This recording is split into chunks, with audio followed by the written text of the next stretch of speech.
3:00 ng gabi, natuklasan ng dalaga na maliwanag na sa labas. Akala niya naghahalusinate siya sa sarili niya, so she checked. Sinong mag-aasam na makakita ng eksena? Sa di kalayuan ng langit, isang maliwanag na liwanag ang lumitaw. Nabulag ang dalaga sa liwanag, pero maya-maya ay dumilim na naman. Naisip niya na ito ay isang normal na pangyayari, kaya nagpatuloy siya sa pagtulog. Kinaumagahan, dumating ang boyfriend niya para gisingin siya. Kagagaling lang nilang dalawa dito para maglakbay, naghahanda na sa paglabas. Sa sandaling gusto nilang pumunta sa front desk, nakita nilang wala ang may-ari. 2 tao ang nag-iisip na dahil maaga pa ay hindi pa nagigising ang amo. Ngunit nang lumabas sila sa kalye, walang makakita. Medyo na-curious ang bata. Paanong walang tao? 2 taong naglalakad. Pero nagpatuloy siya at wala pa rin siyang nakitang tao. Nataranta sila, kaya pumasok sila sa mga tindahan. Kahit kumakatok sa pinto ng mga tao. Sa kasamaang palad, hindi pa rin mahanap ang sinuman. Pati yung TV na wala ng signal. Mukhang silang dalawa lang. Nagpanik ang dalawa. Mabilis nilang ginamit ang computer upang maghanap ng impormasyon upang makita kung ano ang mali. Ngunit ang lahat ng impormasyon sa internet ay tumigil sa pag-update. Ang babaeng nagmamadaling tumawag sa iyo.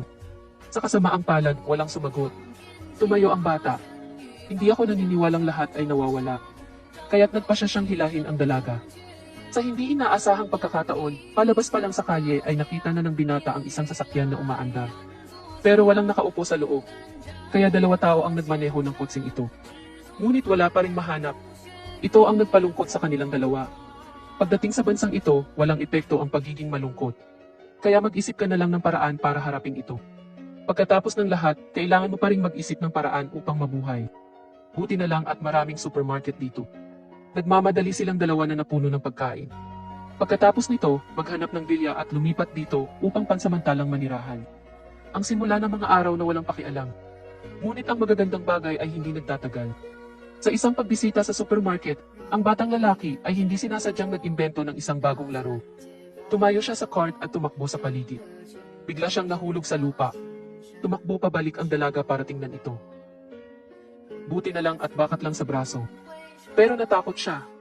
Pinalaan ng batang babae ang batang lalaki na huwag nang ulitin yun. Dahil sa pinsala, walang medikal dito. Ngunit hindi ito pinansin ng bata. Kaya naman nagtalo ang dalawa. Nag-away pa hanggang gabi. Alam ni Boy na 2 tao lang ang inaalagaan ng babae. Kaya nagpunta siya para humingi ng tawad at aliwin siya. Pagkatapos nito, naisip ko na maaari kong magpatuloy na mamuhay ng mapayapa sa buong araw. Sa hindi inaasahan kinabukasan, may nangyaring kakilakilabot. Dahil walang tao sa bahay ay mabilis na naputol ang tubig.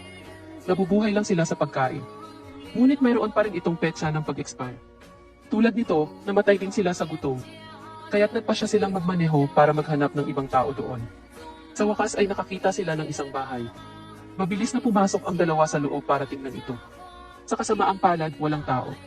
Nang magsimulang mawala ng pag-asa ang binata, bigla niyang nadiskubre ang isang matandang lalaki. Agad namang tumakbo ang binata para kumustahin. Ngunit medyo nagulat ang matanda. Matapos magpakilala ng binata ay nakahinga ng maluwag ang matanda. Pagkatapos ay dinala nila ang matanda sa silid, binigyan siya ng pagkain.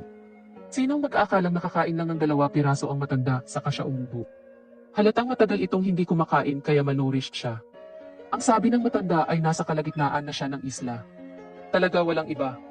Siyempre, wala siyang balak mabuhay.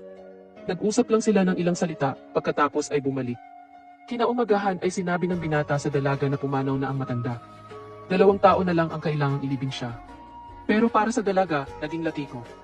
Pakiramdam niya, sa isang lugar sa islang ito, malamang may mga tao pa rin tulad ng matanda. Kaya pumunta ang dalaga sa supermarket para kumuha ng isang malaking bag ng duct tape. Pagkatapos nito, suriin ang bawat bahay at ilagay sa tape. Sa ganitong paraan, posibleng matukoy kung may naiwan o wala. Mas pragmatic yung Goy. Sinusubukan niyang magtayo ng bomba para masiguradong mabubuhay pa silang dalawa. At nilibot ng dalaga ang isla nang walang nakikitang sinuman. Labis na nanlumo ang dalaga. Hindi niya ito matatanggap. Nang ikonekta na sana ng lalaki ang makina para magbomba ng tubig, nadiskubre niyang nag-iwan ng bag ng mga larawan ang dalaga. Kinuha ito ng bata at binuksan. Ito ang mga larawang kuha nila habang naglalakbay. Pero na-detect niya ang facial expression ng dalaga sa picture. Nakangiti sa una, pagkatapos ay sumimangot. Napagtanto ng batang lalaki na noong siya ay abala sa paggawa ng pump ng tubig, ang batang babae ay nag-iisa. Kaya tumakbo siya para hanapin ang babae. Sa kasamaang palad, nang matagpuan siya, huli na ang lahat. Mukhang hindi pa rin matanggap ng dalaga at nagpakamatay. Nang makitang iniwan siya ng babaeng mahal niya, nalulungkot si Boy. Hindi niya maintindihan kung bakit gusto niyang sumuko. Dalawa na lang silang natitira sa mundong ito, at least kailangan nilang mabuhay. Ngayon siya na lang ang natitira. Haharapin na niya ang kalungkutan ng mag-isa. Ito ay nangangailangan ng lakas ng loob.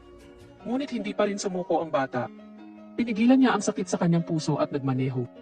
Dahil alam kong may pag-asa pa.